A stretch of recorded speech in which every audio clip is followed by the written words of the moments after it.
हमें तो अपनों ने लूटा, औरों में कहां दम था, मेरी कश्ती वहीं डूबी जहां पानी कम था। बाबा के साथ कुछ ऐसा ही हो रहा है। जी हाँ, उत्तर प्रदेश की राजनीति को अगर गौर से देखेंगे तो योगी आदित्यनाथ इन दिनों बहुत ज्यादा परेशान नजर आ रहे हैं। केशव प्रसाद मौर्य उनकी परेशानी का एक सबब हो सकते हैं। वो अपनी कुर्सी बचाने के लिए दिल्ली तक दौड़ लगा रहे हैं। दूसरी तरफ परिस्थिति ये हो गई है कि एनडीए खेमे में भगदड़ मच गई है। एनडीए खेमे के जो साथी हैं उनकी पार्टियों में इस तरह की टूट हो रही है कि ज्यादा लंबे समय तक वो साथ रहेंगे या रह पाएंगे, इसमें बहुत बड़ा क्वेश्चन मार्क लग गया है, बहुत बड़ा प्रश्न चिन्ह लग गया है। नमस्कार दोस्तों, मेरा नाम हिमांशु मिश्रा है, आप देख रहे हैं 4PM न्यूज नेटवर्क। तो जिस तरह से भारतीय जनता पार्टी अपने आप को कुछ साल पहले बहुत ज्यादा मजबूत बताती थी, परिस्थितियां ये हो गई हैं लोकसभा चुनाव के बाद में कि अपनी कुर्सी बचानी तक मुश्किल पड़ रही है बाबा के लिए भी। और अब परेशानी और भी ज्यादा इसलिए बढ़ गई है क्योंकि जो सहयोगी दल हैं उनमें टूट हो रही है। खबर देखिए, एबीपी न्यूज की ये खबर है, इसमें क्या लिखा है। सुभाषपा से 200 नेताओं ने दिया इस्तीफा, ओपी राजभर पर लगाए गंभीर आरोप। सुहेलदेव भारतीय समाज पार्टी को तगड़ा झटका लगा है। 200 नेताओं ने इस्तीफा दे दिया है और ओपी राजभर पर गंभीर आरोप लगाए। इसके अलावा एक और खबर पर देखिए, इसमें लिखा है यूपी आरएलडी को बड़ा झटका, जयंत चौधरी के करीबी रहे मुस्लिम नेता ने इस्तीफा दिया। किस पार्टी में शामिल होंगे ये भी बताया। नीचे लिखा है रालोद नेता जयंत चौधरी के करीबी रहे चौधरी वसीम रजा ने पार्टी छोड़ दी है और वो लखनऊ में अखिलेश यादव के सामने अपने समर्थकों के साथ सपा में शामिल होंगे, उसका दामन थामेंगे। यानी कि भारतीय जनता पार्टी का जो खेमा है, जो एनडीए का गुट है, जो गठबंधन है, वो अपने आप में बिखरता हुआ, टूटता हुआ दिखाई दे रहा है। उन पार्टियों में कहीं ना कहीं बगावत का एक सिलसिला बहुत लंबे समय से दिखाई दे रहा है। वक्फ का जब से समर्थन हुआ है उसके बाद से हम देख रहे हैं बिहार में जेडीयू में जिस तरह की भगदड़ हुई वो तो हमने आपको दिखाई। इसके अलावा उत्तर प्रदेश में भी लगातार उसके बाद इस्तीफों का दौर चला है और ओपी राजभर पर अब गाजगिरी है। उनके 200 नेताओं ने इस्तीफा दे दिया है। लेकिन जयंत हो या फिर ओपी राजभर हो, वो कहां जा रहे हैं? ये नेता जो इनकी पार्टी छोड़ रहे हैं वो कहां जा रहे हैं? साफ तौर से समाजवादी पार्टी की तरफ उनका झुकाव दिख रहा है या फिर उन्होंने पार्टी ज्वाइन कर ली है। इस खबर पर ध्यान दीजिए। एबीपी न्यूज की यह भी खबर है जिसपे लिखा है सपा में शामिल हुए बीजेपी, बीएसपी और कांग्रेस समेत कई दलों के नेता, अखिलेश यादव ने दिलाई सदस्यता। यानी कि अखिलेश यादव एकमात्र ऐसे नेता बनकर उत्तर प्रदेश में उभर रहे हैं जहां पर हर किसी की निगाहें टिकी हुई हैं, हर नेता की निगाहें टिकी हुई हैं। और अगर टूट हो रही है किसी भी पार्टी में तो वो सीधे समाजवादी पार्टी के द्वार पर पहुंच जा रहा है और कह रहा है कि हम आपके साथ चुनावी मैदान में उतरेंगे या फिर आपके साथ सियासत करेंगे।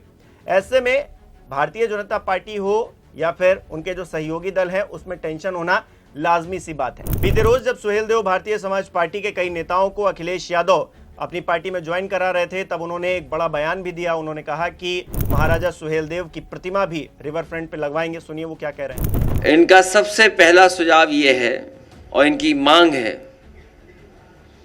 कि वीर योद्धा महाराजा सुहेलदेव महाराज की कोई प्रतिमा यहां पर राजधानी में सबसे महत्वपूर्ण जगह लगे।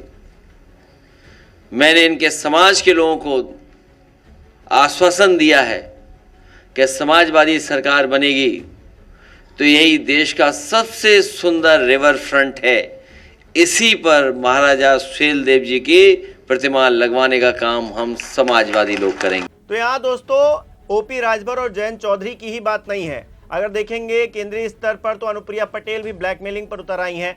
वो भी कह रही हैं कि ठीक है आपने जातिगत जनगणना कर दी है, इसका फैसला ले लिया है, बहुत अच्छी बात है, लेकिन अब ओबीसी मंत्रालय भी बनाइए। अब ओबीसी मंत्रालय की मांग वो और भी तेजी से उठा रही हैं और कह रही हैं कि भारतीय जनता पार्टी ने हमारी बात मानी है, अब ये बात भी मान ले। तो कहीं ना कहीं भारतीय जनता पार्टी अपने आप में जो कमजोर हुई है उत्तर प्रदेश में भी और केंद्रीय स्तर पर भी, उसका खामियाजा अब उसे सहयोगी दलों के दबाव से झेलना पड़ रहा है। उत्तर प्रदेश की अगर बात करेंगे तो यहां पर जो सहयोगी दल हैं वो कहीं ना कहीं अपने फायदे की बात करते हुए दिखाई दे रहे हैं और अगर वो अपने फायदे की बात नहीं मनवा पा रहे भारतीय जनता पार्टी से तो उनके नेता नाराज होकर समाजवादी पार्टी में शामिल हुए जा रहे हैं।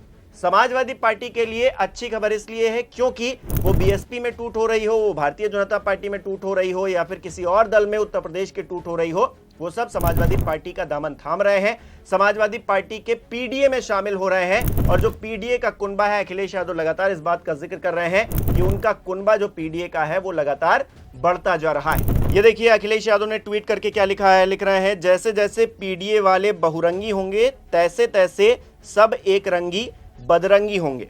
यानी कि साफ तौर से वो भारतीय जनता पार्टी पर तंज कसते हुए नजर आ रहे हैं। कुल मिलाकर उत्तर प्रदेश की राजनीति इस मोड़ पर आकर खड़ी हो गई है जहां पर बाबा अपनी कुर्सी बचा रहे हैं। भारतीय जनता पार्टी के अंदर ही एक तरह की गुटबाजी होती हुई दिखाई दे रही है। दिल्ली से जो सपोर्ट मिलना चाहिए योगी आदित्यनाथ को नहीं मिल रहा है। हमने आपको ये खबर बताई थी कि किस तरह से योगी आदित्यनाथ दिल्ली दरबार में पेश हुए, राजनाथ सिंह से उन्होंने मुलाकात की, जगदीप धनखड़ से मुलाकात की। इस मुलाकात के कई मायने तलाशे गए उत्तर प्रदेश की राजनीति के मद्देनजर। दूसरी तरफ केशव प्रसाद मौर्य का अगर मैं जिक्र करूं तो उन्होंने एक पोस्टर जारी किया, उस पोस्टर के मद्देनजर एक बड़ा संदेश देने की कोशिश की कि किस तरह से योगी आदित्यनाथ के समकक्ष वो हो गए हैं। इसके अलावा उन्होंने जो एंटी योगी गुट है विधायकों का, उससे भी मुलाकात की। उसमें हमने देखा लोनी से विधायक वो भी शामिल थे, हाथों में हाथ थे, और जिस तरह का संदेश उस तस्वीर से निकलकर सामने आया। तो तमाम चीजें हैं जो योगी आदित्यनाथ के विपरीत हो रही हैं। योगी आदित्यनाथ के उससे पहले की कुछ बयान हैं जो कह रहे हैं कि मैं दिल्ली जाना पसंद नहीं करूंगा, मैं गोरखपुर जाना पसंद करूंगा। तो कई चीजें हो रही हैं उत्तर प्रदेश की राजनीति में, लगातार डेवलपमेंट्स हो रही हैं और उन्हीं डेवलपमेंट्स के बीच में एनडीए के खेमा जो है वो दरकता हुआ दिखाई दे रहा है, टूटता हुआ दिखाई दे रहा है, बिखरता हुआ दिखाई दे रहा है। और इस मद्देनजर जो एनडीए के साथी हैं वो कब तक भारतीय जनता पार्टी के साथ में खड़े रह पाते हैं, ये भी अपने आप में एक बड़ा सवाल हो गया है। क्योंकि जब नाव डूबती है तो नेता सबसे पहले उतरकर दूसरी नाव में सवार हो जाते हैं, और ओपी राजभर जैसे नेता वो पलटी मारने में नीतीश कुमार जैसे ही हैं। इसके अलावा जयंत चौधरी, हालांकि वो भी पलटी ही मार चुके हैं, दोबारा मार लेंगे तो कोई बहुत बड़ी बात नहीं होगी। तो देखना होगा उत्तर प्रदेश की राजनीति में आगे क्या डेवलपमेंट्स होती हैं। हम आपको लगातार खबरों से रूबरू करवाते रहेंगे। हमारा 4 PM उत्तर प्रदेश का जो चैनल है उसे सब्सक्राइब कीजिए और हमारे तमाम जो राज्यों के चैनल है उन्हें भी सब्सक्राइब कीजिए। ताज़ा खबरों के लिए बहुत बहुत धन्यवाद।